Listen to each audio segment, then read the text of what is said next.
उत्तर प्रदेश में पीएम कुसुम योजना में किसान भाइयों को 60% की सब्सिडी मिलती रहेगी।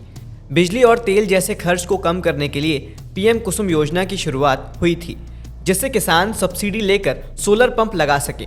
इस योजना के तहत किसानों को केंद्र और राज्य सरकार सब्सिडी देती है। हालांकि राज्यों के अनुसार सब्सिडी की राशि अलग अलग हो सकती है। यूपी सरकार की तरफ से सोलर पंपों को लगाने के लिए 168.63 करोड़ रुपए की अतिरिक्त धनराशि तय की गई है। महाराष्ट्र में बांस की खेती करने पर किसानों को मिलेगी 7 लाख रुपए की सब्सिडी। इसके लिए राज्य में 10,000 हेक्टेयर में बांस की रोपाई की जाएगी। सरकार का मानना है कि बांस की खेती से पर्यावरण को काफी फायदा होगा, साथ ही किसानों को अच्छी आमदनी होगी और हवा की क्वालिटी में भी सुधार आएगा। राज्य में इन दिनों बांस की खेती अपनाने के लिए किसानों को प्रोत्साहित किया जा रहा है। बिहार लीची उत्पादक संघ ने प्रधानमंत्री से दरभंगा एयरपोर्ट पर कार्गो सुविधा बेहतर करने की मांग की है। उनका कहना है कि दरभंगा एयरपोर्ट से कार्गो की अच्छी सुविधा नहीं होने से बड़े पैमानों पर उत्तर बिहार के किसान लीची और सब्जियां दूसरे राज्यों में नहीं भेज पा रहे हैं और अगर समय रहते इसे ठीक नहीं किया गया तो आगामी लीची सीजन में किसान दरभंगा हवाई अड्डे से अपनी उपज नहीं भेज पाएंगे। बिहार के 5 जिलों में लीची की खेती होती है। देश के कुल लीची उत्पादन में बिहार की हिस्सेदारी 45% है। कृषि के जानकारों ने मखाना की खेती करने वाले किसानों को उससे अच्छी कमाई के लिए ठीक से पॉलिश के बाद बेचने की सलाह दी है। मखाने को सुखाने के बाद उसके साइज के अनुसार ग्रेडिंग की जाती है। इसके बाद बीजों से नमी दूर करने के लिए कास्ट आयरन की कढ़ाई में 200 से 250 डिग्री तापमान पर 5 से 6 मिनट के लिए रोस्ट किया जाता है। ऐसा करने से बीज का कवर अलग करने में आसानी होती है। इस प्रक्रिया को पूरा करने से वो अधिक सफेद और चमकदार हो जाता है, जिससे मखाने को अच्छा दाम मिलता है। किसानों की सहूलियत के लिए राष्ट्रीय बीज निगम ऑनलाइन बाजरे की उन्नत किस्म RHP 173 का बीज बेच रहा है। इस बीज को आप ONDC के ऑनलाइन स्टोर से खरीद सकते हैं। यहाँ किसानों को दूसरी फसलों के बीज भी आसानी से मिल जाएंगे। अगर आप भी बाजरे की RHP 173 किस्म की खेती करना चाहते हैं तो बीज के 1.5 किलो का पैकेट 280 रुपए में राष्ट्रीय बीज निगम की वेबसाइट से ले सकेंगे।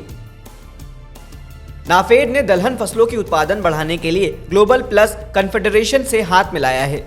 इस साल 14 से 17 फरवरी तक दिल्ली में पल्सेस कन्वेंशन आयोजित होगा। इसमें दलहन की खेती करने वाले 40 देशों के 800 लोग शामिल हो रहे हैं। जो किसान भाई इसकी खेती करते हैं वहां इससे जुड़ी कई जानकारी हासिल कर सकते हैं। कन्वेंशन में दालों का उत्पादन बढ़ाने के साथ फसल की देखभाल की पूरी जानकारी भी दी जाएगी। काजू की गिरी निकालने के लिए कृषि विशेषज्ञों ने इंजीनियरों के सहयोग से ऐसी मशीन बनाई है जिससे किसान कम समय में बहुत अधिक काजू गिरी निकाल पाएंगे।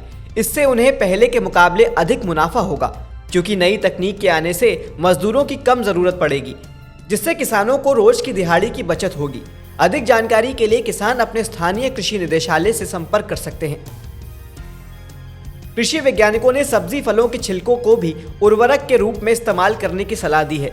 इससे मिट्टी की संरचना में सुधार के साथ जमीन की नमी बनाए रखने की क्षमता बढ़ने में मदद मिल सकती है। बगीचे पर कीटों को रोकने के लिए संतरे के छिलकों का उपयोग करने से काफी मदद मिलेगी। यह तकनीक पौधों को सूक्ष्म पोषक तत्वों से सराबोर कर देगी और बाहर से महंगी खाद खरीदने की जरूरत नहीं पड़ेगी। बिहार के छोटे और सीमांत किसानों के खेतों में पानी पहुंचाने के लिए सरकार ने सिंचाई योजना चलाई है।